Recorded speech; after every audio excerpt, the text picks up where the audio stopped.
Bruno no llegó a esa casa buscando a un asesino. Llegó buscando a su esposa. Esperaba encontrar una pista, un indicio, algo que le dijera dónde estaba Reina. Pero lo que encontró fue otra cosa. Debajo de esa habitación no había una respuesta inmediata. Había un sistema, un espacio preparado, un patrón que no empezaba esa noche. Algo que llevaba años, quizás décadas, funcionando. Y en ese momento la búsqueda dejó de ser personal. Se convirtió en el descubrimiento de algo mucho más grande.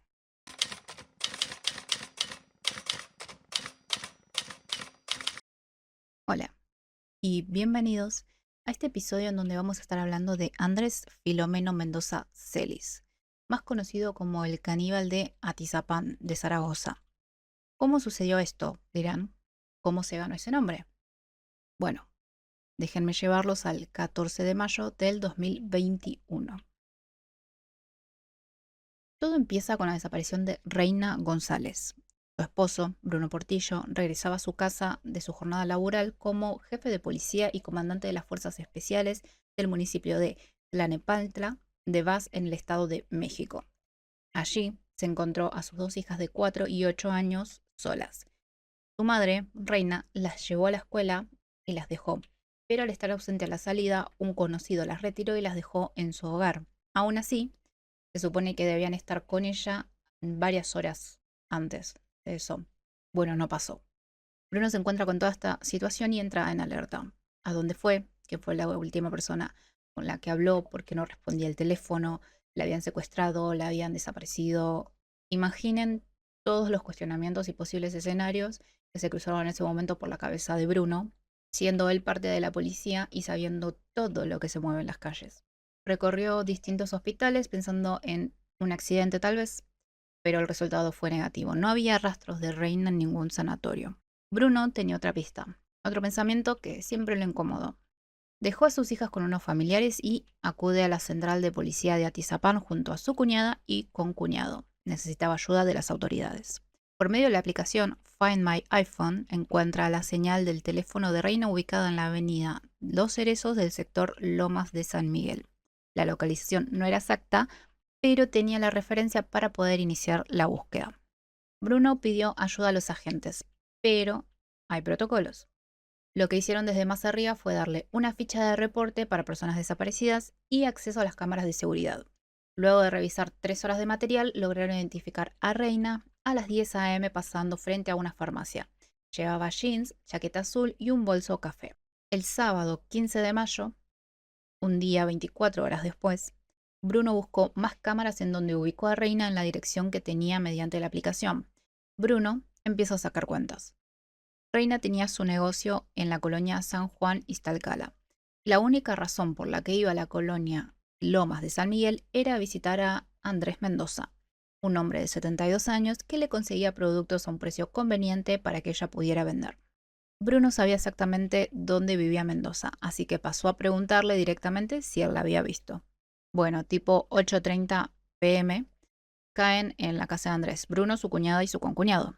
La vivienda era una vecindad ubicada en el número 22 de la calle Margaritas. Ahí también vivían otras 3 personas que alquilaban habitaciones independientes. Acá hay dos versiones. Una sostiene que uno de los inquilinos les abre el portón de la vecindad y otros que fue el mismo Andrés Mendoza. No hay una versión sólida, lo que a mi parecer tiene más sentido es que uno de los inquilinos les abre la puerta, ellos llegan a la puerta de Mendoza y ahí ocurre el intercambio de palabras. Bruno le pregunta sobre Reina, a lo que Andrés le asegura que no la vio en días.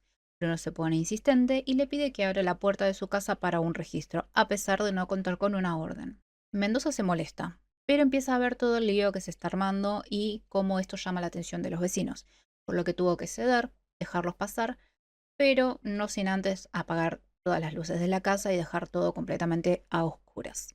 Bruno prende la linterna de su celular mientras le pide a su cuñado que retenga a Mendoza, que no paraba de amenazarlos con acusarlos a las autoridades. La casa era pequeña, contaba con 3 habitaciones. En las esquinas había cajas apiladas hasta el techo y bultos amontonados. Había un fuerte olor a vinagre y algo que parecía ser comida descompuesta. Bruno nota algo extraño. Una tenue luz que se filtraba desde los tablones del suelo en uno de los rincones del dormitorio. debajo de un sucio colchón que Mendoza usaba para dormir. Era un sótano oculto. Bruno mueve el colchón, un par de cajas, y queda al descubierto una pequeña puerta de madera que, mediante una endeble escalera, guiaba a un subterráneo iluminado por un par de focos. Bruno baja y lo recibe un fuerte olor a putrefacción. Eleva su mirada un poco más y se encuentra con un cuerpo tendido sobre una mesa de plástico. Le habían arrancado la piel, lo habían seccionado y lo habían eviscerado. De todo esto hay un video. Bruno lo grabó todo desde el principio mientras le informaba los avances de investigación a su jefe. Sí, está destazada, jefe. No sé qué pedo, pero aquí hay algo. ¿Necesitamos ver? Sí, jefe, sí es. Sí es, jefe. Afirma, es una mano humana, huevo, es ella. Es mi mujer, ¿no? Vámonos para... Aquí está su bolso. Es mi esposa. Es mi esposa, jefe. Aquí está. Aquí están sus pies. Jefe, pásame su bolso. Es su bolso.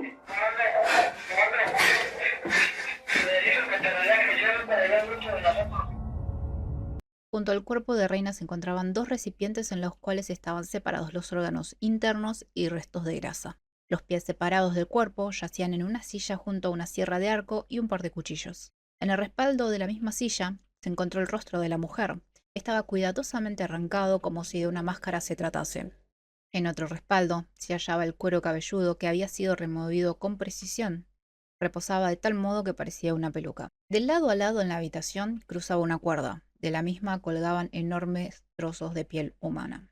Bruno reconoció el bolso en la escena del crimen. Si bien el cuerpo estaba irreconocible a raíz del tratamiento que tuvo, él sabía que a Reina le habían arrancado la vida. Una vez que el crimen quedó al descubierto, Mendoza quiso darse a la fuga, pero rápidamente fue sometido por Bruno y los familiares de Reina. Se comunicaron con el departamento de policía de Atizapán y se presentó el agente Rogelio Zaragoza en el lugar cerca de las 21 horas. Pero se negó a arrestar a Mendoza debido a que no contaban con una orden de aprehensión. Bruno se había saltado un par de protocolos para poder dar con el paradero de su esposa, pero ya no le importaba nada y empezó a empujar a Mendoza hacia la calle para que se lo llevaran preso, pero Zaragoza lo volvía a meter diciendo que no podía hacer nada. En el forcejeo, Mendoza cae al piso. Todo este alboroto llamaba la atención y la gente empezaba a agolparse y a ponerse nerviosa. Nadie entendía por qué se querían llevar preso a un viejo de 70 años de una forma tan violenta. Poco después llegaron refuerzos y Mendoza fue finalmente detenido. A pesar de la escena atroz en el sótano, nada podían tocar hasta que tuvieran una orden, lo que ocurrió 4 horas después. Pero este no es el inicio del horror, solo es el momento en el que dejó de estar oculto. Andrés Filomeno Mendoza Celis nació en Oaxaca en 1947, en una zona rural marcada por la marginación y la precariedad. Creció en un entorno de pobreza, con acceso limitado a la salud, educación y oportunidades. Lo que se sabe de sus hermanos es que tenían un problema del habla, algo que al parecer era generacional, y que sufrieron violencia de parte de los padres. Abandonó la escuela siendo muy joven y migró al Estado de México en busca de trabajo, como tantos adolescentes desplazados por la necesidad. Se instaló en un cuarto de renta en Naucalpan. Sobrevivía con trabajos informales, barría locales, descargaba costales del mercado, ayudaba a cargar ganado. Fue en uno de esos empleos donde conoció a un carnicero que buscaba aprendices. Allí comenzó a trabajar durante años. Se familiarizó con el manejo de cuchillos, el despiece de cuerpos y el contacto con sangre y restos animales. Sabía cómo deshuesar, sabía por dónde cortar sin dañar el músculo. Distinguía la carne tierna del cartílago, reconocía órganos por su textura y color. Ahí empezó a formarse algo más que una habilidad. Ahí se estaba construyendo una parte de su identidad. Mendoza vivía hace décadas en la misma casa, en la calle Margaritas, en la colonia de San Miguel, en Atizapán. Esta vivienda, como ya mencionamos, funcionaba como vecindad. En el mismo predio alquilaba habitaciones a otras personas. No era alguien que estuviera aislado ni invisible. Andrés participaba activamente en la vida barrial, asistía a juntas vecinales y se involucraba en decisiones comunitarias. ¿Cómo? Bueno, fue presidente del Consejo de Participación Ciudadana, más conocido como COPACI, lo que le daba llegada a formar al municipio. Mantenía contacto con funcionarios locales. Mendoza gestionaba temas de seguridad y solicitaba patrullajes. Presionaba cuando algo no se cumplía. Si la patrulla no pasaba, iba y reclamaba. Si no le hacían caso, escalaba la queja a mandos superiores. Era conocido por su insistencia con la seguridad del barrio, Paradójicamente, exigía más rondines policiales en una colonia donde bajo tierra había restos humanos, pero no nos adelantemos. Señor tranquilo, aquí toda la gente la apoda el chino. Ofrecía lo que era en cuestión de seguridad. Decía que cualquier cosa que necesitáramos, pues acudiéramos a él. Estaba constantemente ayudando a la gente. ¿Te falta agua? Yo me encargo. ¿Te falta trabajo? ¿Sabes hacer tal y tal cosa? Ok, conozco a alguien que te puede contratar. Trámites, te lo soluciono. Tengo un contacto que pueda ayudarte. Iba a misa de forma regular. Tenía imágenes religiosas en su casa. Regalaba cruces, invitaba a comer, regalaba carne. A veces decía que era de jabalí y otras que era de cerdo. Llevaba hieleras, compartía alimentos en reuniones. Era un hombre que resolvía cosas. También hacía colecta para niños y la gente en situación de calle y apoyaba a mujeres solteras. Y esto es importante porque Andrés sabía que en la vulnerabilidad de las personas estaba su ventaja. No tenía conocimientos legales. Andrés era un carnicero, vendía carne, pero entendía cómo hacer funcionar todo. Debido al perfil que fue construyendo con los años, no había chance de que pensaran algo malo de él. Nunca, jamás. Para que puedan entender el lugar que Andrés ocupaba en la comunidad, tenemos que entender que estaba muy integrado. Tenía la llave de la casa de sus vecinos. Para regar las plantas o hacer arreglos mientras ellos no estaban, hacía mandados, ayudaba con pequeños trámites, colaboraba en actividades barriales. Su presencia no generaba alarma, sino tranquilidad, cercanía, respaldo. Y acá empezamos a ver algo bastante incómodo e inquietante. Andrés no necesitaba forzar puertas. Su imagen sola hacía el trabajo. Era un vecino visible, participativo, con contactos y legitimidad barrial. No era un extraño que acechaba, era el hombre que ofrecía ayuda. La puerta no se abría por violencia, se abría por confianza. Como mencionamos, Andrés no era un desconocido que atacaba en la oscuridad. La mayoría de las mujeres que terminaron en su casa sabían quién era. Lo conocían del barrio, de gestiones, de conversaciones previas. Algunas le pedían ayuda, otras habían tenido trato anteriormente con él. Según su propia confesión, no actuaba de manera impulsiva, ni violentaba desde un primer momento, no. Las hacía pasar, les ofrecía comida, algo de tomar, las escuchaba, generaba un ambiente de confianza, un ambiente doméstico. Esperaba que se sintieran cómodas y después, cuando ya no había resistencia ni sospecha, sacaba el cuchillo. El perfil de las víctimas muestra un patrón claro. Como mencionamos, muchas mujeres estaban en una situación económica vulnerable. Algunas trabajaban de manera informal, otras eran migrantes que habían llegado a la zona buscando oportunidades. Varias no contaban con redes sólidas de protección o acompañamiento. Eran mujeres que, en términos estructurales, ya estaban en los márgenes. Había veces que las invitaba a tomar algo, a comer a su casa, a veces llegaba a cruzar comentarios como quédate soltera, como yo, ¿para qué te vas a casar? Según algunas inquilinas de la vecindad, era habitual verlo entrar con mujeres. Decían que conversaban con ellas durante horas, que se mostraba atento. También hubo quienes recordaron haberlo visto con rasguños en los brazos o manchas de sangre en la ropa. Él decía que era por su trabajo como carnicero. ¿Por qué era carnicero? Vendía carne, manipulaba cuchillos. Nada parecía lo suficientemente extraño como para encender una alarma real.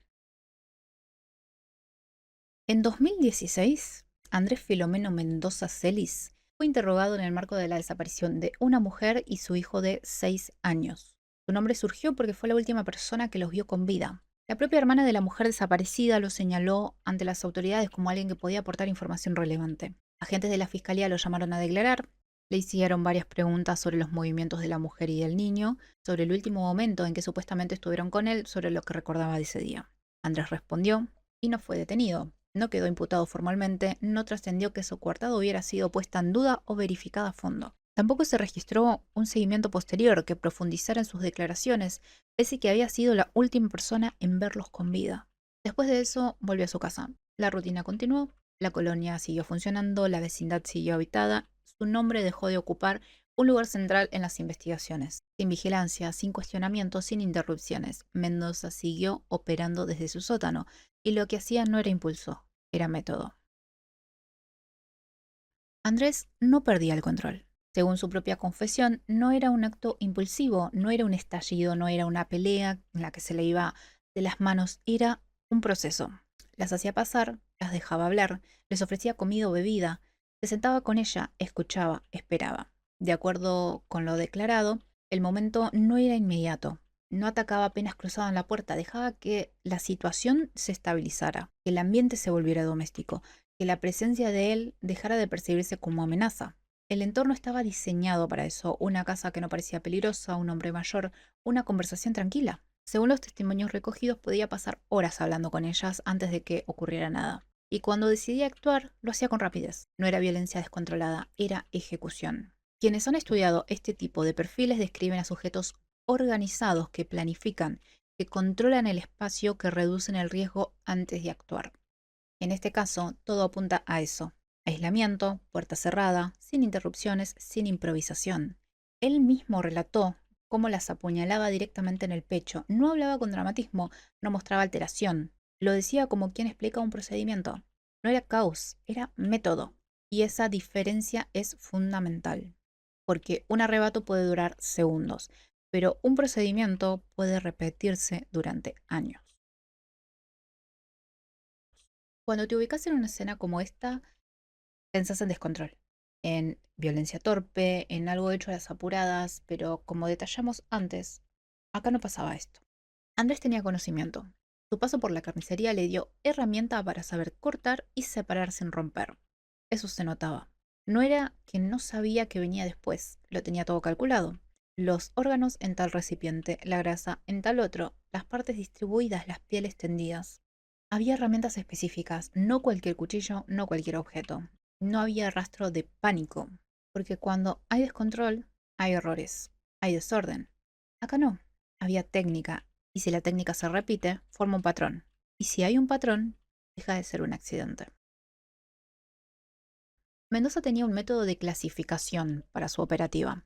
Los órganos separados, la grasa apartada, partes diferenciadas, todo con criterio. En el sótano tenía una mesa de plástico utilizada como superficie de trabajo, herramientas y recipientes. Como detallamos con anterioridad, había una cuerda que cruzaba de lado a lado donde colgaban grandes trozos de piel. No estaban ocultos, estaban ahí. En la escena había una continuidad. El olor era fuerte, era a putrefacción, pero también a vinagre. Según lo que se documentó, usaba vinagre y perfume para intentar neutralizar los olores. Además, el sótano no era un espacio casual, estaba oculto. No era algo que veías apenas entrabas a la casa. La puerta estaba dentro de su habitación, debajo de la cama. Tenía iluminación, no era un rincón improvisado, era un espacio preparado. Tan preparado que en una de las paredes había instalado una repisa en la cual ponía su cámara de video apuntando a la mesa, registraba cada uno de sus actos. Y no solo en video, sino que documentaba absolutamente todo. Andrés Filomeno Mendoza Celis tenía un sistema. En la vivienda también se encontró una libreta. Acá Andrés llevaba un registro sistemático. Había nombres de mujeres, fechas, pesos, todo en orden cronológico, organizado año por año. En varias anotaciones aparecía la frase paso a otra vida. No usaba términos explícitos, no describía actos, los sintetizaba. Cada nombre tenía un lugar. Cada cuerpo estaba cuantificado, por ejemplo, el peso de los muslos, bustos, brazos, cabeza. Cuando las autoridades comenzaron los trabajos periciales en el inmueble, la magnitud del hallazgo superó cualquier previsión inicial. En la propiedad se localizaron más de 4.300 restos óseos y al cierre de las excavaciones la cifra superaba los 4.600 fragmentos.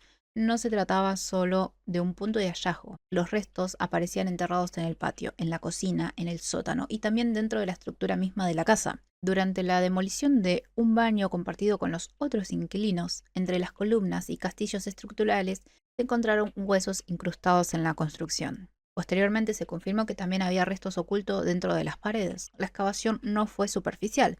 La casa fue literalmente seccionada por cuadrantes. Se levantaron pisos, se rompió cemento, se excavó con supervisión de antropología forense y genética. En algunas jornadas se encontraban entre 500 y 600 fragmentos óseos en un solo día de trabajo.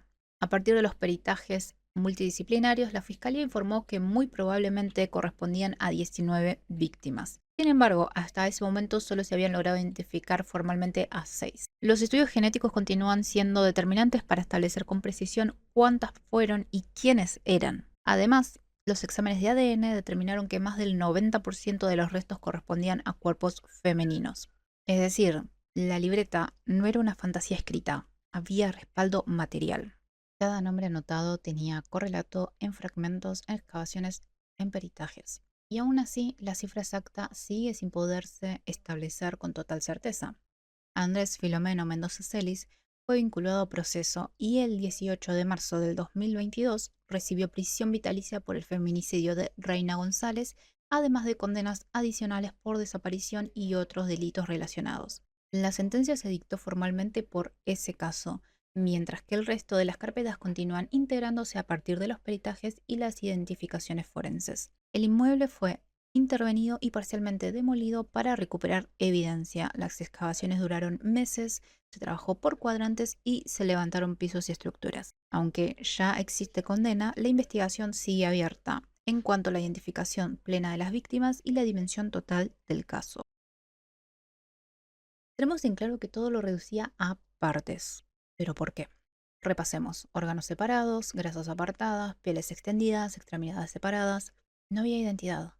Había fragmentación. El proceso no terminaba con el deceso, continuaba con el seccionamiento, clasificación y conservación. En los registros no hay nada que indique descripciones emocionales. No escribía cosas como asesinato o víctimas, solo eran nombres, fechas y pesos. En sus declaraciones tampoco hay una exaltación ni remordimiento explícito.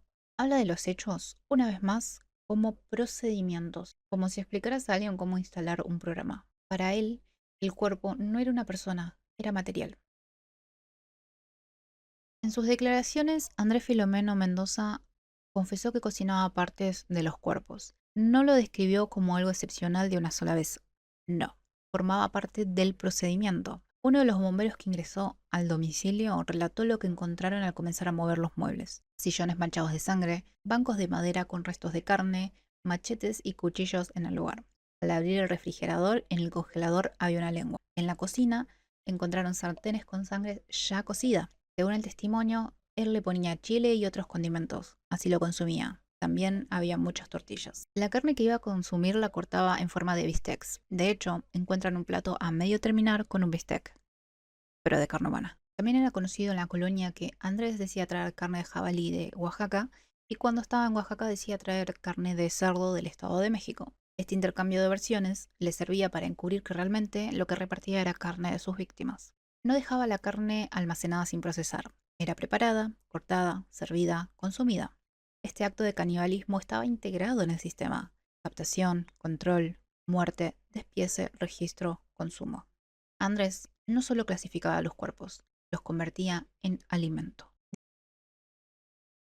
Diversos análisis sobre el caso lo ubican dentro de lo que se conoce como un perfil organizado. No se trata de impulsividad descontrolada, se trata de adaptación. Durante años sostuvo una identidad pública funcional. Vecino involucrado, hombre religioso, gestor comunitario, no era alguien aislado socialmente. Sabía moverse en entornos formales, mantener conversaciones, establecer vínculos estables. Eso implica algo más que frialdad. Implica compartimentación, separar completamente la vida pública de la privada, sostener versiones distintas sin que colisionen, operar en paralelo sin que una identidad contamine a la otra. También aparece un rasgo de narcisismo encubierto, no en forma grandilocuente, sino en el rol que asumía. Tejero, orientador, figura casi paternal para algunas mujeres, no se mostraba superior desde la agresión, se mostraba necesario. En varios estudios sobre este tipo de perfiles se habla de empatía instrumental. No es incapacidad para leer emociones, es todo lo contrario. Es capacidad para entender al otro y utilizar esa información estratégicamente. Detectaba vulnerabilidades, detectaba carencias, ajustaba su discurso. No hay un registro público de quiebres emocionales claros en sus declaraciones. No se lo vio desbordado ni colapsado, pero sí hay racionalización. En entrevistas y fragmentos difundidos, expresó que las mujeres de ahora no eran como las de antes, que algunas eran falsas, que no eran sinceras. Hombre, le gusta a la mujer, todo hombre. Pues todos tan bonitos, todos. Todos nos gustan las mujeres, los hombres. No somos maricones que les gustan los hombres. Ahorita ya la mujer ya manda, ahorita ya no, ya los hombres ya no mandan. No, anteriormente los hombres eran los que mandaban. Bueno, sabemos que no todas las mujeres son sinceras. También a ellos también les gusta jugar mal con los hombres también. No todos son sinceras. Algunas son falsas. No hablaba desde furia descontrolada, hablaba desde un juicio. Ese matiz es importante. No construía un relato de odio explosivo, construía una narrativa moral donde él se colocaba en una posición de superioridad. No se presentaba como víctima, se presentaba como alguien que evaluaba. Esa forma de racionalización no buscaba justificar emocionalmente el acto, buscaba legitimarlo dentro de su propia lógica. Y dentro de esa lógica, el rechazo ocupa un lugar central.